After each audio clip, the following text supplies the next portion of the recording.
Assalamualaikum warahmatullahi wabarakatuh. Alhamdulillahirabbil alamin. Wassalatu wassalamu ala asrofil anbiya wal mursalin wa ala alihi wa sahbihi ajmain. Ya ayyuhalladzina amanu kutiba alaikumus syiyam kama kutiba alal ladzina min qablikum la'allakum tattaqun. Jamaah sholat al-ikhlas yang kami hormati, alhamdulillah pada malam hari ini kita dapat bermuajahah, dapat melaksanakan sholat isya berjamaah dan dilanjutkan nanti sholat tarawih. Pada kesempatan malam hari ini saya sedikit akan menjelaskan, menerangkan masalah amal. Ada 7 macam amal usaha yang pahalanya tetap mengalir walaupun orangnya sudah meninggal dunia. Nah, ini 7 macam amal usaha itu apa saja ya? Orangnya sudah meninggal dunia tetapi pahalanya akan tetap mengalir. Jadi ada 7 macam amal usaha yang pahalanya tetap mengalir walaupun orangnya sudah meninggal dunia. Ini disebutkan dalam suatu hadis, syab'un yajri ajruhunna fi qabrihi man alima ilman aw zara nahran aw asara bi'ran aw gharasa nahran aw bani masjidan aw zarasa mushafan aw saraka waladan yastaghfir lahu ba'da mautihi rawahu Abu Naim. Yang artinya ada 7 macam amal usaha yang pahalanya tetap mengalir kepada seseorang hamba atau manusia meskipun dia sudah berbaring di dalam kuburnya.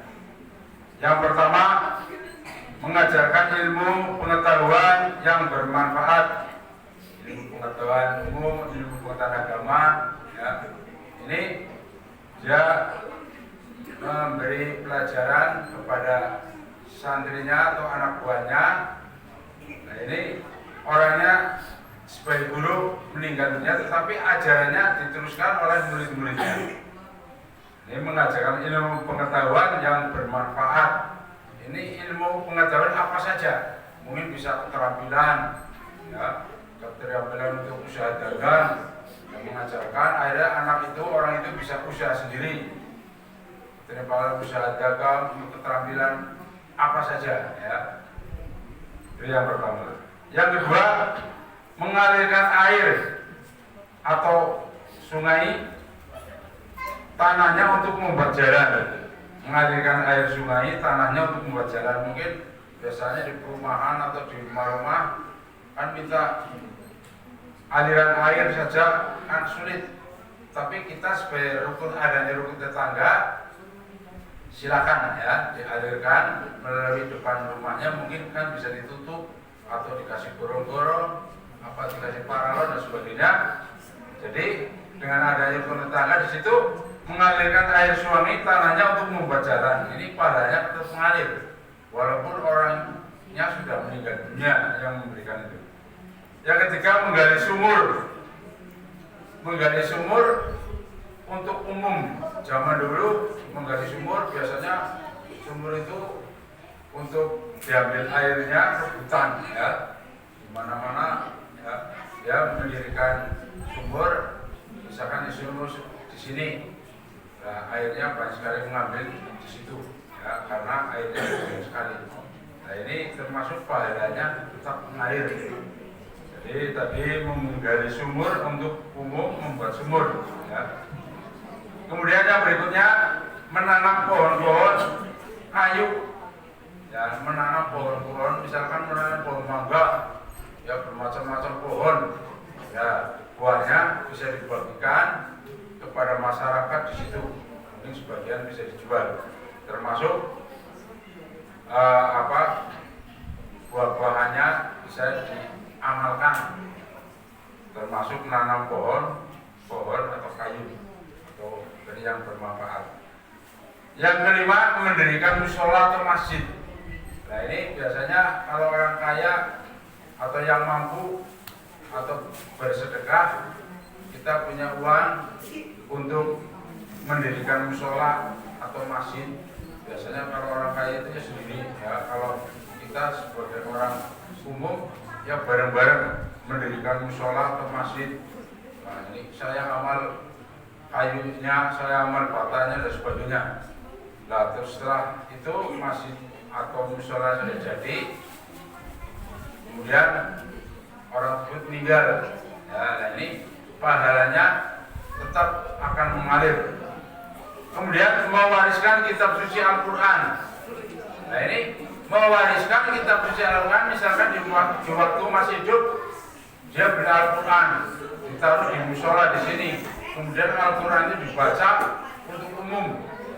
Nah yang memberikan itu meninggal dunia, itu pahalanya tetap mengalir. Jadi mewariskan kitab suci Al-Quran. Berikutnya,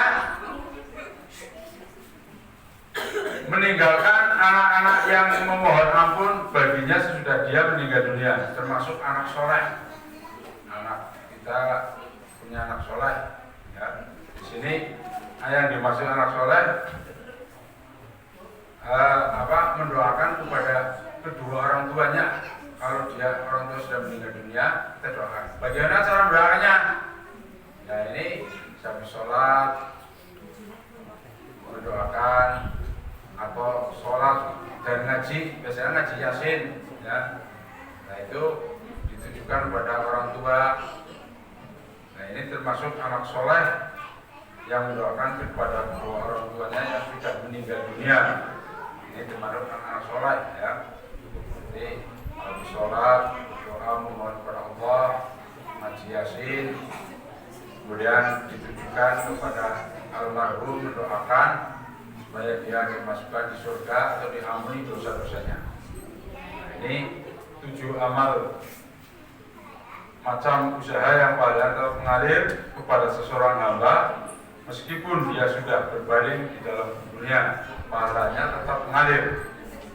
Kemudian hadis lain disebutkan, idza mata ibnu adama in qata'a amaluhu illa min salasin, shadaqatun jariyah aw ilmun yantafiqu bihi aw waladun shalihun yad'ulahu.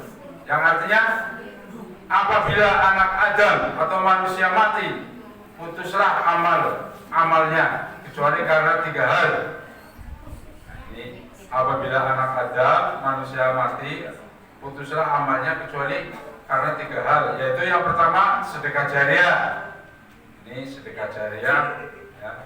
Walaupun orangnya sudah meninggal dunia, amalnya tetap mengalir, akan diterima oleh Allah. Kemudian ilmu yang bermanfaat, jadi sebagai orang yang memberikan ilmu pengetahuan, ilmu agama, kemudian dimanfaatkan kepada yang bersangkutan. Kemudian anak soleh yang mendoakan kepada ibu bapaknya, ini jelas tadi. Jadi idza mata ibnu adama in qata'a amaluhu illa min salasin, shadaqatun jariyah aw ilmun yantafi'u bihi aw waladun shalihun yad'ulahu. Kemudian sebutkan dalam Al-Quran surat Al-Maidah ayat 9. Bismillahirrahmanirrahim. Wa qadallahu alladziina amanu wa 'amilus shalihati lahum maghfiratun wa ajrun 'adzim. Allah telah menjanjikan kepada orang-orang yang beriman dan beramal soleh bahwa untuk mereka ampunan dan pahala yang besar sebagai jaminannya masuk surga. Ini kalau pahala itu mengalir, insyaallah kita termasuk orang yang beriman, sebagai jaminan insyaallah akan masuk surga. Allahumma amin. Saya kira tidak perlu panjang cukup. Wabillahi taufiq wal hidayah. Wassalamualaikum warahmatullahi wabarakatuh.